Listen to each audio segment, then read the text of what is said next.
안녕하십니까. 1월 15일 저녁 김경국TV 시작하겠습니다. 내란 우두머리 혐의로 기소된 윤석열 대통령에게 특검이 사형을 구형하는 순간 윤 대통령이 보여준 반응은 놀라웠습니다. 굳은 표정을 기대했던 좌파 방송들은 아마도 깜짝 놀랐을 것입니다. 지난 13일 특검의 사형 구형은 사실상 예정된 것이나 마찬가지였습니다.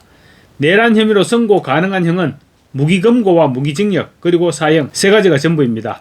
무기징역 아니면 사형이었는데 내란 주요 임무 종사자들에 대한 예상 선고 형량을 감안할 때 윤 대통령에게는 사형이 선고될 것이란 게 대체적인 전망이었습니다. 다만 좌파 진영 일각에서는 사형을 구형했다가 순교자로 만들어주는 것이 아니냐 그런 주장도 없지 않았습니다. 하지만 사형을 구형할 것이란 예상이 대체적이었습니다. 실제로 집행 의지가 없다는 사형이 구형되고는 오히려 잘됐다는 목소리들이 터져나오고 있습니다. 이제 더 처절하게 싸울 명분을 특검이 만들어줬다는 것입니다. 그래서 구형을 하기 전까지는 형량보다는 구형 순간 윤 대통령이 어떤 모습을 보여줄지가 더 관심을 끌었습니다. 피고인 윤석열에게 사형을 구형합니다. 정숙해 주세요. 예, 정숙해 주십시오. 그런데 피고인석에 앉아있던 윤 대통령은 전혀 예상치 못했던 표정을 보였습니다. 굳은 표정 대신 활짝 웃는 모습을 보였습니다. 전날 재판 때도 환하게 웃는 모습을 보였는데 이날 자신에 대한 사형이 선고되는 순간 환하게 웃었던 것입니다. 윤 대통령의 이 웃음의 의미는 무엇일까요? 윤 대통령이라고 무기징역과 사형이 두렵지 않았겠습니까? 어느 누가 평생 자유를 구속당하고 목숨을 빼앗겠다는데 두렵지 않을 수 있겠습니까? 하지만 윤 대통령은 자신감과 저항정신으로 두려움을 이겼던 것입니다. 그리고 불굴의 의지입니다. 내가 너희 내란범들에게 굴복할 수는 없다는 용기와 자신감이 얼굴에 미소를 보일 수 있게 만들어줬던 것입니다. 표정을 보시면 알겠지만 이 미소는 가식적인 미소는 아닙니다. 윤갑근 변호사와 함께 웃는 표정이 굉장히 밝아 보입니다. 특검을 조롱한 표정이었습니다.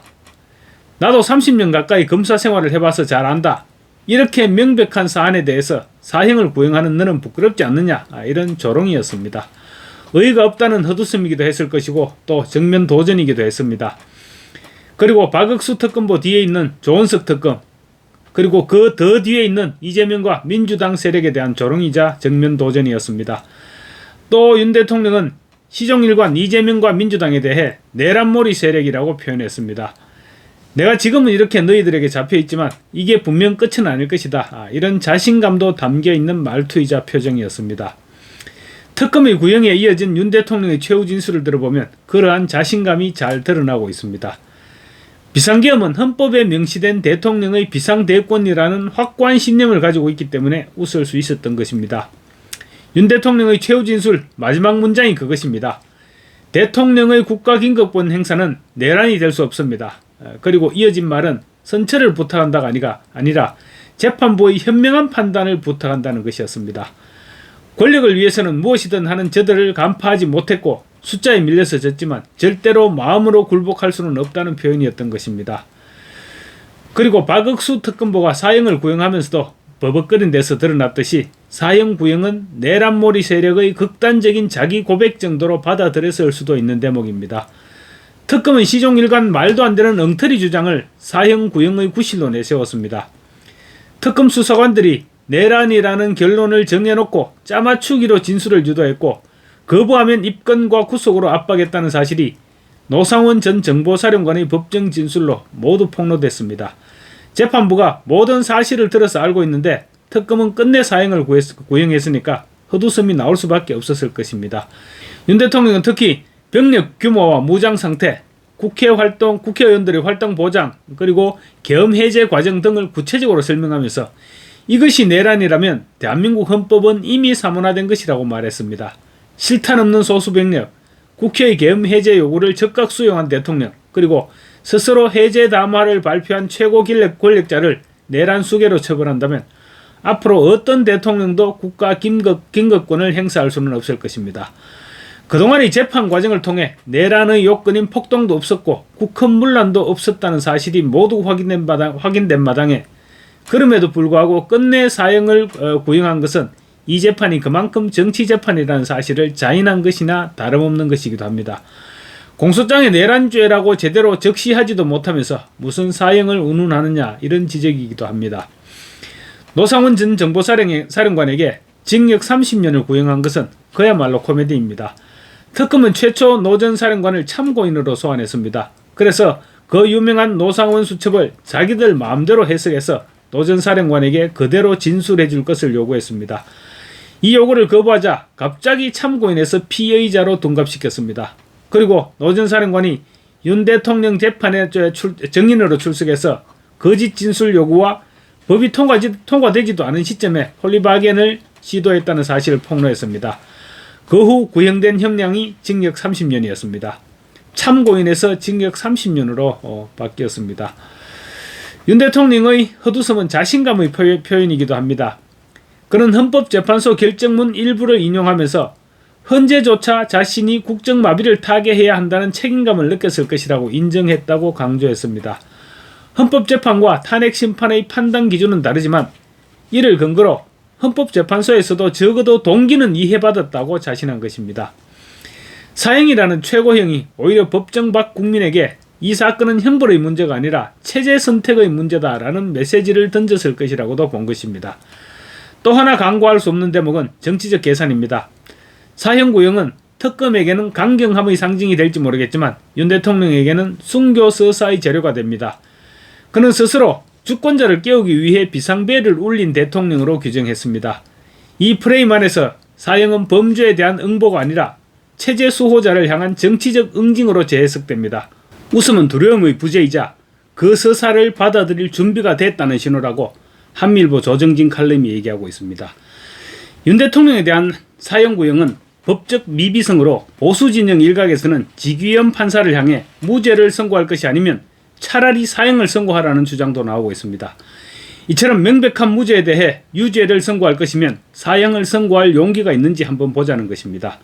그리고 이왕 선언적인 선고를 하겠다면 무기징역보다는 사형을 선고해서 우파도 사형 선고받은 탄압받은 우파 정치인을 가져보자 이런 조롱도 나오고 있습니다.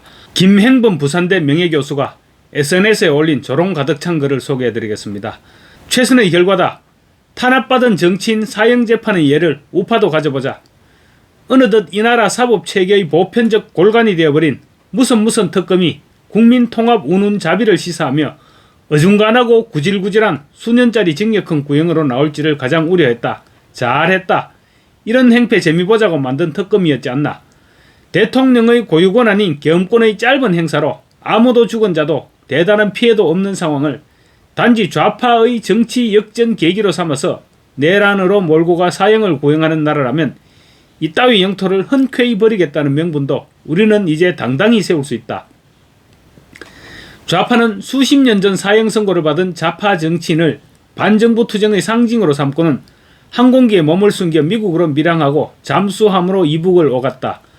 벌써 우파 정객들의 기회주의적 논평이 나오기 시작하는데 그 요지는 자신의 관련 책임의 알리바이를 둘러대는 것이다. 계엄 직후 이런저런 훈수로 계엄을 찬동하다 이제 와서 병신같은 윤석열이라고 상소리 해대는 소셜미디어 안방 훈수꾼들도 드러났다. 정치는 이익에 따라 움직이되 그와 동시에 정념도 필수적이다. 이해타산 외 의리와 공감을 갖추지 못하면 회계학적 동물일 뿐이다. 한국 좌우 대결에서 우파의 약점은 이 부분, 곧 우파는 고유한 이념 가치의 몰입도가 상대적으로 약할 뿐 아니라 정치 의리의 결집에서도 좌파에 뒤진다는 점이다. 우파 군중은 우파 정치인이 도덕적이고 성결해야 한다고 착각 혹은 요구하고 있다. 그러나 그들은 당신과 똑같이 이기적이고 비겁하고 비루하다. 결국 당신들은 지금 단지 패자 윤석열을 정오하고 승자 척에 머리 숙이고 있을 뿐이다. 아직도 윤석열 개인에 대한 애정과 보수 정치의 진멸이란 두 국면을 혼돈하는 사람이 범우파 군중에 많다는 점은 치명적 어리석음이다. 특검의 변명이 옹졸하다. 사형 구형의 진위는 사형을 집행하겠다는 의미가 아니라 반성하지 않은 범죄에 대한 대응이라고 한다.